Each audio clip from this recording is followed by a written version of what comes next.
idea of reincarnation is very strong in the Niger Delta tribes. It exists, as far as I have been able to find out, throughout all Africa, but usually only in scattered cases, as it were.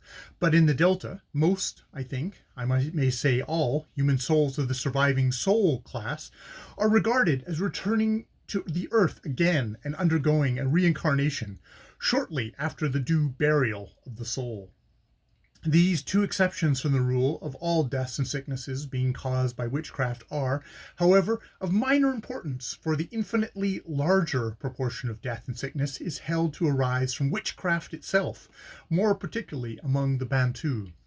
Witchcraft acts in two ways, namely witching something out of a man or witching something into him.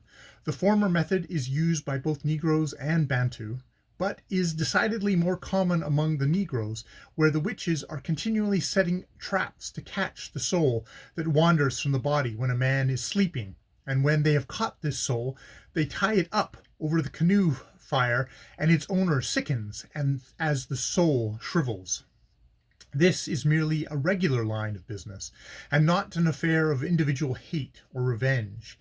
The witch does not care whose dream soul gets into the trap, and will restore it on payment. Also, witch doctors, men of unblemished professional reputation, will keep asylums for lost souls, i.e. souls who have been out wandering and found on their return to their body that their place has been filled up by a sissa, a low-class soul I will speak of later. These doctors keep souls and administer them to patients who are short of the article. But there are other witches, either wicked on their own account or hired by people who are moved by some hatred to individuals, and then the trap is carefully set and baited for the soul of the particular man they wish to injure, and conceal in the bait at the bottom of the pot are knives and sharp hooks which tear and damage the soul, either killing it outright or mauling it so that it causes its owner sickness on its return to him. I knew the case of a crewman who for several nights had smelt in his dreams the savory smell of smoked crawfish seasoned with red peppers. He became anxious, and the headman decided some witch had set a trap baited with this dainty for his dream soul, with intent to do him grievously bodily harm, and great trouble was taken for the next few nights to prevent this soul from straying abroad. The witching of things into a man is far the most frequent method among the Bantu, hence the prevalence among them of the post-mortem examination, a practice I have never found among the Negroes. The belief in witchcraft is the cause of more African deaths than anything else.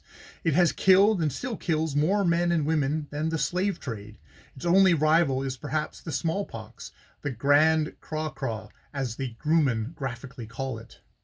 At almost every death a suspicion of witchcraft arises.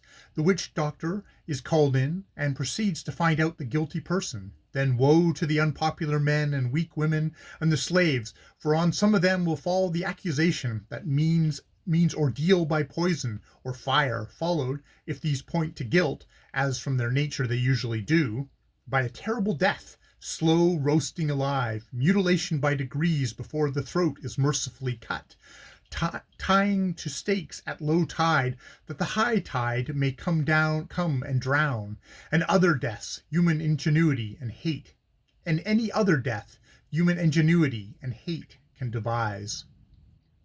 The terror in which witchcraft is held is interesting in spite of all its horror. I have seen mild, gentle men and women turned by it in a moment to incarnated fiends, ready to rend and destroy those who a second before were nearest and dearest to them. Terrible is the fear that falls like a spell upon a village when a big man or big woman is just known to be dead. The very men catch their breaths and grow gray round the lips, and then everyone, particularly those belonging to the household of the deceased, goes in for the most demonstrative exhibition of grief. Long, low howls creep up out of the first silence, those blood-curdling, infinitely melancholy wailing howls, once heard, never to be forgotten. The men tear off their clothes and wear only the most filthy rags. Women, particularly the widows, take off ornaments and almost all dress.